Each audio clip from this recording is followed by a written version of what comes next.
Greetings, travelers, and welcome back to Tales from the Enchanted Forest podcast. Salam! Welcome, everybody. I'm Sparrow here with Fox. And today we are celebrating the very first day of spring. I mean, technically, it has felt like spring here on and off for the past month anyway, but I'm very excited for the seasonally appropriate sunshine and blue skies. What about you, Sparrow? How's the weather over there? You know what? It's been doing that. No snow on the ground, but the past couple days we've had the flurries of snow come, but it's not been cold enough for it to stick, but cold enough just to be annoying. Oh, okay.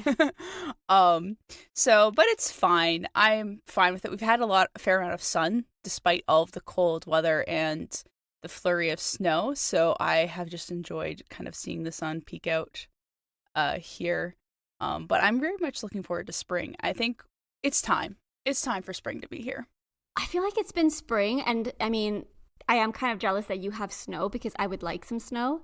But in the Alps, it's just been so sunny recently. Like, I think one day we were skiing in the morning and then sun tanning in the afternoon. Just because the weather change is so drastic. But that's kind of my thing I'm into for this week. I'm very much into consistent sunlight. I'm one of those people that needs to like sit in the sun or read in the sun or just have walks in the sun so I can get my daily dose of sunlight. Otherwise, I get really cranky and moody. And in general, I think my mood definitely does go down when I spend too much time indoors, when I spend too much time with overcast days. So it's been really nice to have consistent sunlight. And now, as of the day this podcast gets released, it will be appropriate sunlight. Yay. Appropriate sunlight because it's now spring. Well, yes, because I don't like it when it's like some days are wintry and cold and dry, and the next day it's sunny and bright, because you never know if you can put your winter clothes away yet, if you have to keep your winter clothes up, if you can do your spring cleaning, if you can't. So I just need some kind of rhythm to my days. And I think now we have a little bit of rain in the forecast. Hopefully snow up the mountains, but in general, it looks like some good consistent weather, so I can take my winter stuff down. My niece was born in late April, and when she was born, there was a snowstorm here. So my new rule of thumb is never to put all the winter stuff away until her birthday has passed, because there has been instances where it's just winter has reappeared for then. So in my mind, like, really spring will be here and like we'll get more consistent weather, but we won't be out of the woods yet till we get like really into May. See, but that's Canada. I feel like in Canada you can't put your winter stuff away. No. My mother-in-law has a really funny story about how when her brother just got married, her sister-in-law came from Canada, and as soon as the winter, like it was spring, she was trying to put away her winter stuff and her sweaters, and my mother-in-law just said to her, no, we don't do that here. You need to keep it year-round. You can't put your sweaters away. You can't just take out your spring stuff. I think here, I can at least get rid of, like, the salopettes and the, like, multitudes of hats and hand warmers and scarves and stuff like that. Like, I feel like that's a bit done now. I've decided. Yeah. Well, while you have been into being outdoors, I've been into being indoors. I'm very much an indoors person. So, yeah, I'm trying to think of what to talk about. I've been in between a lot of stuff recently. I went to Comic-Con this weekend, which was really fun. Ooh. So, and the one thing I got this really fancy big D20 with like liquid like glitter inside, so when you roll it, it's got the swirl effect inside, and I've kind of been obsessed with just rolling that. But wait, the most important question, does your cat like it? I'm so obsessed with it right now, I don't want to like let my cat interact with it. She gets to play with all the other more durable dice. For those of you who don't know, Sparrow's cat, I've seen Sparrow just throw dice and Sparrow's cat will go after them in the funniest way, and it's so cute, and she wants to be a dungeon master so badly. And I am quite the dice goblin. So I've got a ton of them. So sometimes I'll be just sitting on a call with Fox, and I'll just very casual just keep throwing dice in the corner of the room. My cat will just keep chasing after it and coming back to me for the next one because she can't retrieve it. She's like, that's work on her part. I don't blame her. This one's like bigger. It's got a very nice weight to it, and it's like perfect size in my hand. And anyways, but also that led to me going back and listening to more Dimension 20 shows. Mm-hmm. But the one thing I'm listening to right now is their kind of like the after show where they talk about the games they just played, and I'm listening to them talk about their season of Crown of Candy. Mm-hmm. Which, Fox, Crown of Candy. I really think you'd like this one. Yeah, so it's like imagine Game of Thrones, Okay. but in Candyland. And that is what that show is. Everybody is a food of some sort, but it's like no one is allowed to have like revivify. If anyone dies, like they're just dead. And there's like very minimal access to healing, and it's all like this political intrigue show. It's really, really good. Like, it sounds so dumb, but it's really... I mean, you did just use Candyland, food people, and political intrigue in the same sentence. I try and be so careful about the D&D stuff I recommend, but once again, I feel like you would get a kick out of this. Again, I know you're not into D&D shows, but it's just so flipping good. Of like, if you liked Game of Thrones and you like comedy, you're gonna enjoy this. It's such high stakes. It's so well done. I can't talk too much about it without spoiling it. But yeah, it is exactly as it sounds. There's like the Emperor's a grape. The king we follow around is Pop Rocks with like a giant gummy bear as his like guard protecting him. And there's a giant chocolate bunny who is like one of their spellcasters. This sounds like it should be animated. It would be so good animated, but because of like the stakes that they're playing at, it's like one of the most tense D&D shows I've ever watched. It's so good. I mean, if I ever get into D&D stuff, because I feel like eventually I will. I feel like once I get into it, I'll be obsessed. But at the moment, I'm trying not to find new things to get obsessed with. Although, now that I finished Modern Family, I'm kind of in between like a sitcom, I don't know, it's like a hole that I've just been filling with podcasts. So we'll see. I never commit to D&D stuff just because I find it so long.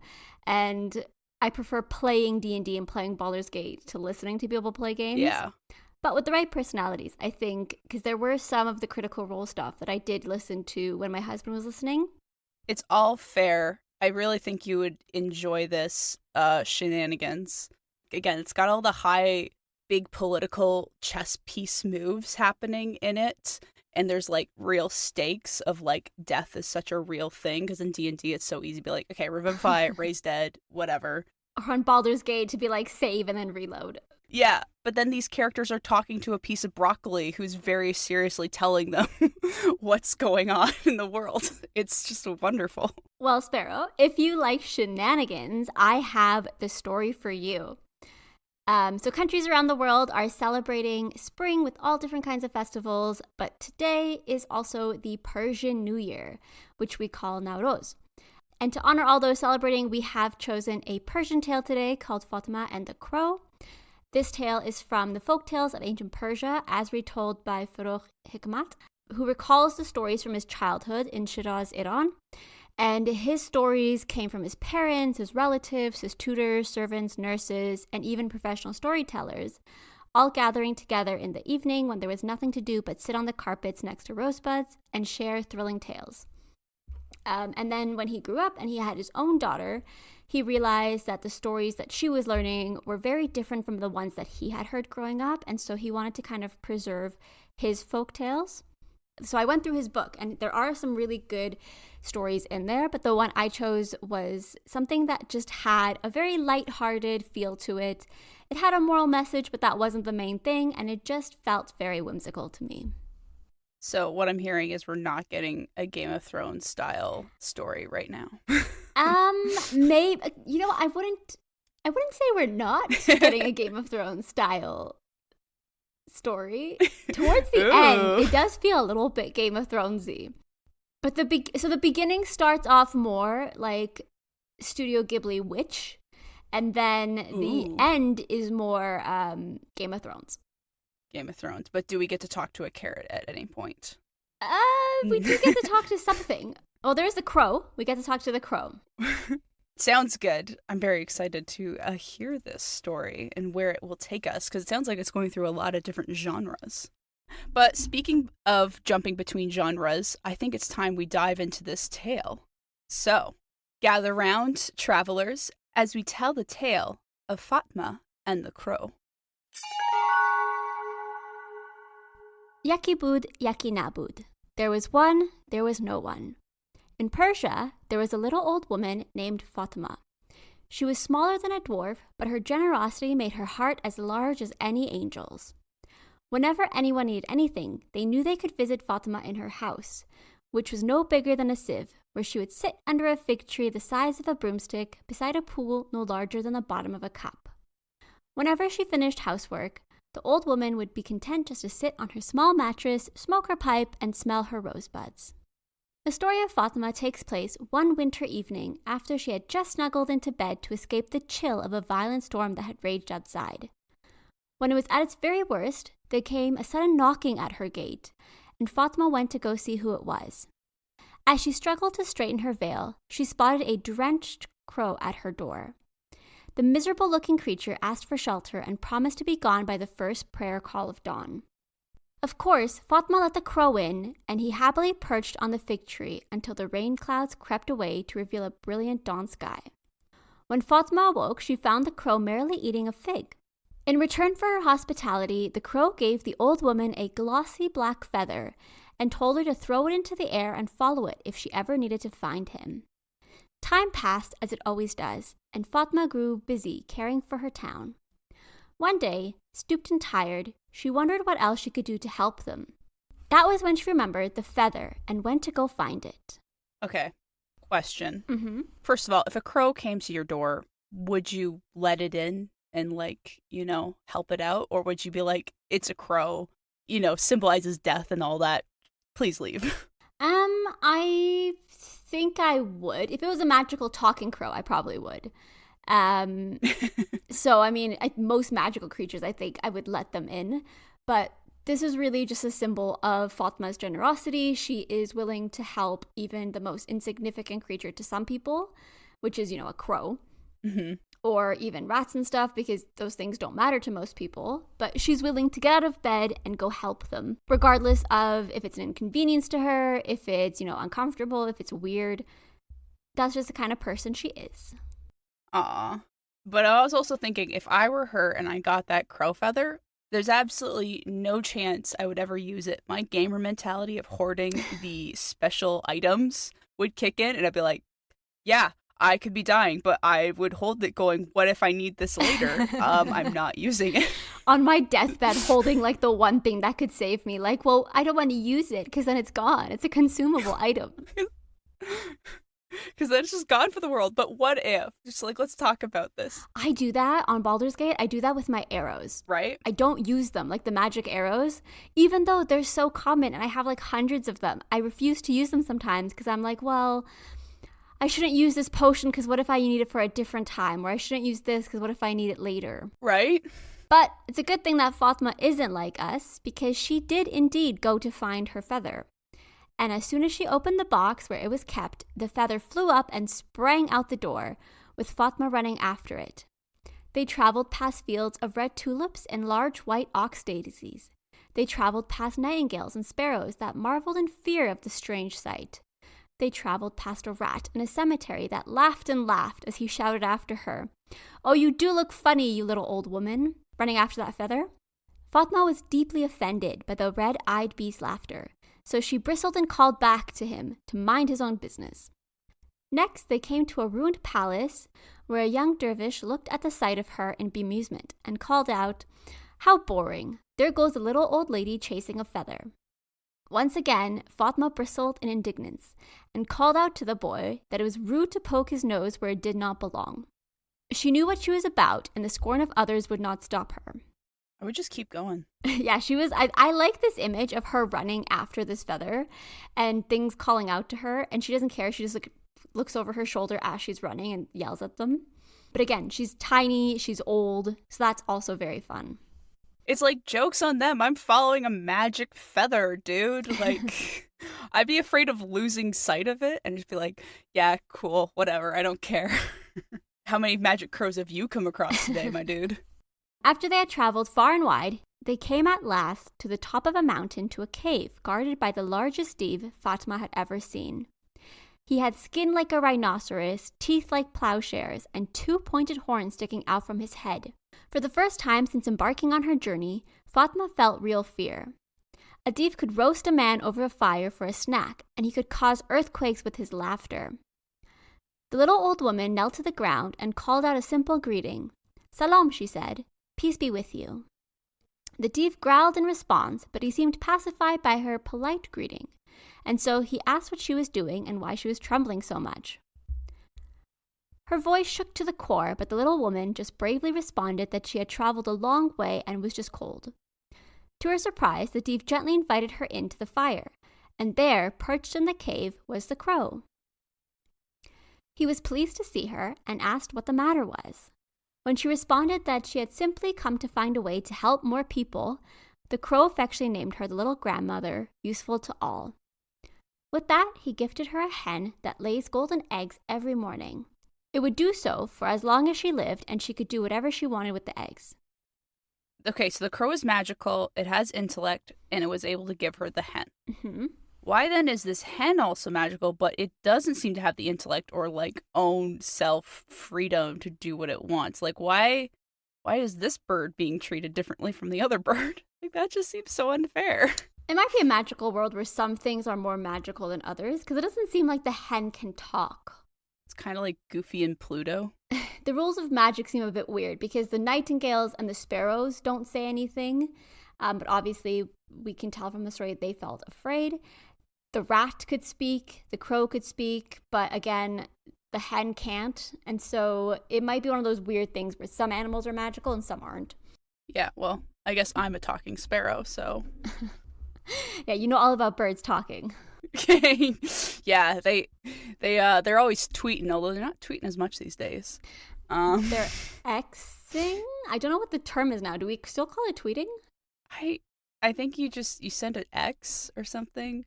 You post on X, I guess. Just like you would say you post on Instagram. It's got the same vibe as the old tweeting. No, it doesn't. Anyways, it always strikes me when you see those indifferences. Of course they come up, but it always is you're both birds. It feels weird also one bird giving away another bird. It's like is this servitude? It's interesting. I hope the hen is happy. I guess that's all I want to say. The story does tell us that the hen was well fed and taken care of by Fatima, so I feel like if she was just a regular hen, that would be enough for her to have a happy life. That's true. All right. Way to go, hen. Crow, little weird, but, hen, you keep living your best life.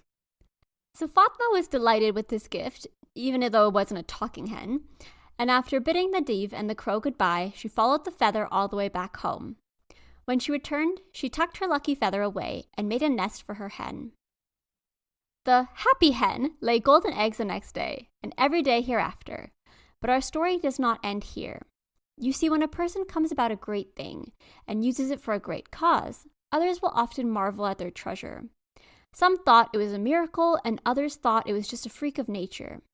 People came from every quarter to see the little lady and her golden hen. Everyone except for the wise old men, who shook their white heads thoughtfully, because they knew that soon the chief citizen would want the creature as soon as he heard of it. This villain was wealthy, but like all wealthy people, he was never satisfied. He had a great belly that shook as he walked, and a long beard that swept the ground before him, and flopped up and down whenever he opened his mouth. And this was very often, because he was always eating anything he could find. As the wise men had thought, as soon as he heard of the hen, he decided that he deserved the eggs and not some old woman. So he had Fatima brought to him, and after inquiring about her hen, asked if she would leave it with him for the night. Sweet Fatima, who helped all, innocently obliged him. But the next day, she found that he had returned a normal yellow hen to her, and not her golden one. Surely, she thought, this must be a mistake. How could the chief citizen cheat people? She found out soon enough when she went to confront him and was driven away from his presence. Crying, she released her feather, and it brought her back to the Div and the crow. Both creatures listened to her troubled tale and the crow gifted her a copper pot and a spoon.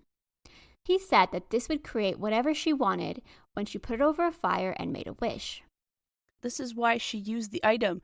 She knew that she could use it multiple times where we thought it was a one-use item. She just gets more things. I feel very satisfied. Yes, I mean, I like this idea that anytime she has trouble, she takes out her feather, and the crow kind of goes, I'll take that back now, actually. You've used your 3 chances. Well, it's hard because she needs the feather to go back home, but then she still has it. Like, he really should have put some claws into it. Like, one day of good food, he might have needed to, like, put a limiter on that item. Well, this is why magic has so many clauses now, is because people have ruined it. They've taken advantage of the system. Especially Fatima, who just wants to feed the hungry. How dare she? Yeah, it is really hard to be at the little grandma who just wants to take care of people. I would also have a hard time someone coming into her. Gosh dang, you're annoying me. What? You're trying to, like, make the world a better place? I guess. Okay, I guess I'll help you. Well, Fatima was happy for the second offer, and she returned home and used her new gift to feed the hungry until there were no starved or thin faces around. Even the animals and birds were full from her generosity. The chief citizen learned of this and naturally assumed that he deserved the copper pot as well. It made his mouth water just thinking of all the things he could eat. The next morning, Fatima was surprised to see the fat man and his servants at her little door. But her gentle nature forbid her from turning them away, and so she accepted the man's apology for the misunderstanding over the hen and let him in for lunch. The greedy villain asked for chicken kebabs, turkey rice, fruit, yellow rose halva, and lemon sherbet. Fatma went into her kitchen and returned with all the food. Of course, he once again asked to borrow her items, and she did not want to quarrel with him or with his guards, so she obliged. Once again, the items returned to her the next day were just an ordinary pot and ordinary spoon, and once more she followed the feather tearfully to the crow's cave. She sobbed to him about the villainous, crafty man.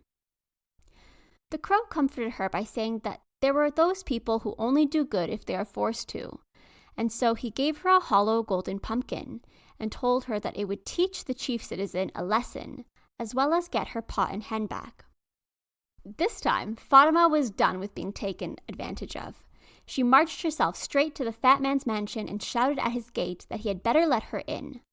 The chief citizen was merely amused by the little woman's daring and let her in just to speak to her. As soon as she saw him, Fatima called out for him to tell the truth and shame the devil.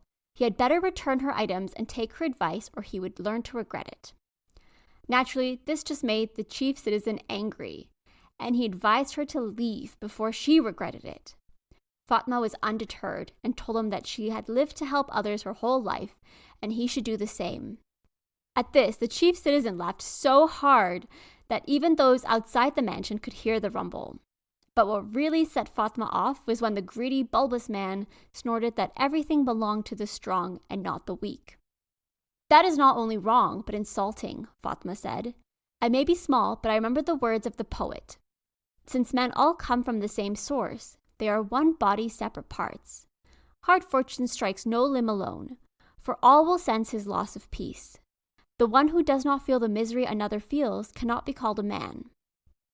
At this, there was silence. The servants were affronted on their master's behalf, the very same master who had just turned red and bellowed that he had had enough. Everyone was frightened except for Fatima, who finally saw that there was no reasoning with him. So she pulled out her pumpkin and chanted the words the crow had taught her.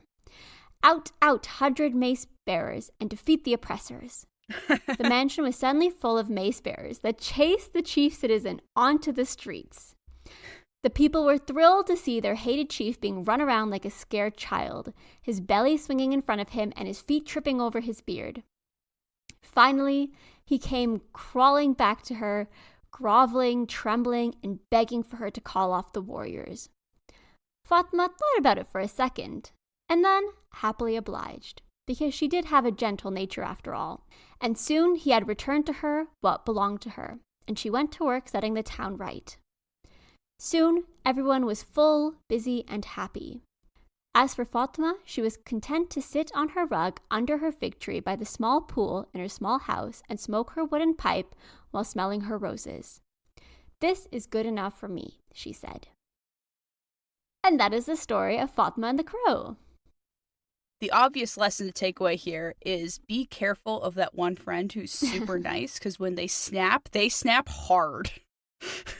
And it gets scary. I think this is a very good, just general story for a lot of Persian people, like even my mom specifically, I think, call out, because I feel like there's an extent to which you can be generous and kind and gentle and let people, borrow things from you and take things from you before it becomes them taking advantage of you, I think. Yeah. And when you have a people who are so generous in nature and so gentle and so giving, and I mean, this is just a cultural thing, I think. We're just such giving people that we want to give and we want to pay for things and we want to offer everything we have. Even the Persian saying, Hazar dafa, which is 1,000 times, is used so often whenever you ask for something from someone. They often just say, for you, Hazar dafa, 1,000 times. They don't even think about it. And so I think being gentle and generous is so good and such a good skill to have and such a good quality to have, especially in this modern world. But you still have to be careful that you take care of yourself so that you don't end up with nothing. That you don't end up giving and giving and giving until you have nothing left to give, especially to people who don't deserve it. Because when Fatima gave to the people who deserved it, she ended up seeing how happy they were, and that made her content. But when she gave to the person who didn't deserve it, he just took and took. And everyone was worse off for it, including her. So yeah, just a wise word. And in his foreword, which I think is a very nice, introduction to the stories, he does say, the author does say that a lot of these stories have different kinds of messages. Most of the folk tales have a word of wisdom, usually about a journey of finding a purpose or the prejudice against women, the poor, and the humble. And I think Fatima and the Crow is definitely one of those folk tales that does focus on finding your purpose and finding a way to stand up for yourself. Because Fatima was a woman and she was trying to help the poor and the humble. And the best way to do it is Game of Thrones style. Yeah. We started very classic fairy tale, and then we went into this dynamics of, like, even local politics. Like, I was feeling for her, like, the second time. I was like, yeah, don't give it to him. But then it's like, yeah, she was surrounded by guards. Like, what was she supposed to do? Like, I understand, like, yes, stick up for yourself, but also, like, don't be stupid. Yeah, and so she gave him the pot, and then she went to the Crow because she had, someone who had her back, someone who was her friend. And I like that the Crow doesn't, shame her and say, well, why'd you give it to him? Yeah. You know what he was going to do. You knew his nature at that point. Because the first time you could say, shame on me. I should have known better. The second time is definitely like one of those shame on you type things. And it's just kind of the Crow being gentle and being like, listen, it's not your fault that you got taken advantage of, because people will do that. Not everyone wants to be good. And just a quick question. You talked about the Crow was hanging out with the Div? Yeah, it's like a devil type creature, I think. So yeah, I wasn't sure. You described it a bit, but I wasn't sure if it was like a devil-esque. So it's kind of really funny to think of this bird often seen as like one of the symbols of death next to this devil, and they're just both like, yeah. Here is this pot. It'll give you all the food that your village needs. Like, we're backing you. We're supporting you. To be fair, I really thought this story would end with her, making the chant to the pumpkin and then the div coming out of it, because I thought that'd be quite funny.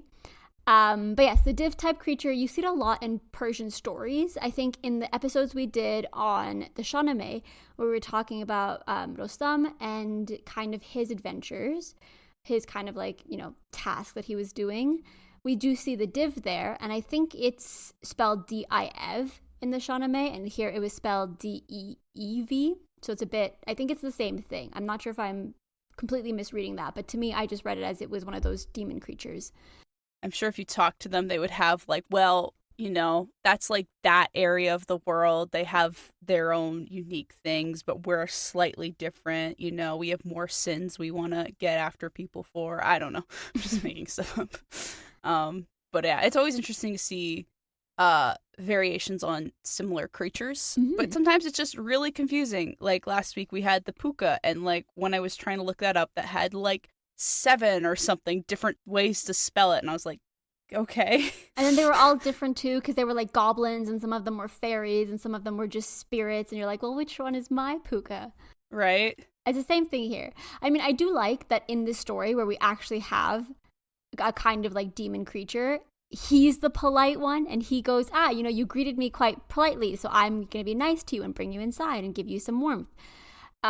This creature that we would traditionally associate with danger is not the one that's the actual dangerous or the real like villain in the story, which I think is fun. Yeah, he's just hanging out with his friend the crow. They're just hanging out in a cave helping people. I'm actually, the more we're talking about this, the more I'm fascinated with this duo, and I love the idea of these two subtly helping out other people. Like, there's several other grandmother like type people in their own villages that they're helping out, and they're like, who do we have today? We got this one. Okay, here's a pot for you. And just one last note. So the opening of the story starts with not once upon a time like they do in Western stories, but with Yakibud Yakinabud. And this is traditionally how a lot of the folktales start, especially in oral storytelling. In written text, you see a lot of different varieties. You could see like a long time ago, like, you could see things like in a land far away, because those are usually translations. But Hikmat talks about this in the foreword again, and he mentions that Yakibud Yakinabud is a very traditional way of storytellers starting stories. And the idea, there was one, there was no one, is part of a larger saying that goes, there was one, there was no one except God, there was no one else, which is really about, it's a little bit more than the once upon a time. It's kind of saying that even before time, even before space and people, there was a higher power, and that's where creativity came from, and that's where the kind of the magical powers and the stories we see, they all come from God, really. And we see this in a lot of like more religion-based cultures, is that there will be mentions of God, there'll be mentions of people talking about the sunlight frightening away monsters because that's when God is watching, or that's when, that's when you're in the holy light and stuff like that. So at its core, this is very much a classic opening, but it's a lot more than just there once was. It's just saying that it's that time between everything and nothing is kind of what it's attributing to. Mm-hmm. So I think it's kind of a fun way to like have, because I know we mentioned it when we do a couple episodes, is that when they start in a unique way, it's often interesting to see why they start that way, and where the opening comes from. Because I think it's always so cool to see, because it's kind of like setting the stage of the story. Yeah, the once upon a time, I feel like, is almost a spell in of itself. Mm-hmm. It is like right away setting the tone of what to expect that is to come, that I don't think really any other genre encompasses. No. And we talked a bit about this in the Star Wars episode, how the line long ago in a galaxy far, far away was also taken as a line to like make it a bit of a fairy tale and put it into that genre. And that also has a similar effect in modern day of like, when you see that on screen a long time ago in Galaxy Far, Far Away, you just need to wait a moment, and then it's like the Star Wars theme begins, and then you're kind of thrown into the tale of whatever movie or episode you're watching at that time. Mm-hmm. It was interesting to see another version of that kind of pop up here, and see like how it's similar of like trying to set this mystical space of there was God and there was no one, and then we continue on. And I think it's a really cool to highlight when those moments pop up. And with that, dear travelers, we hope you travel to a galaxy far, far away with us and enjoyed welcoming spring with us through this tale. As always, if you want to see the show summary, notes, or updates, check out our website or our social media accounts. We are on X, formerly known as Twitter, as From Enchanted, and on Instagram, YouTube, TikTok, Bluesky, Mastodon under our podcast name. Basically, if it's a website, we're probably on it. However, if you are old school like Sparrow, you can email us at talesfromenchantedforest@gmail.com. We'd love to hear your questions, comments, and suggestions, so if you have anything to share, please don't hesitate. And remember, do message us and tell us, how do you start stories where you're from? And remember, there's always a place for you in the Enchanted Forest.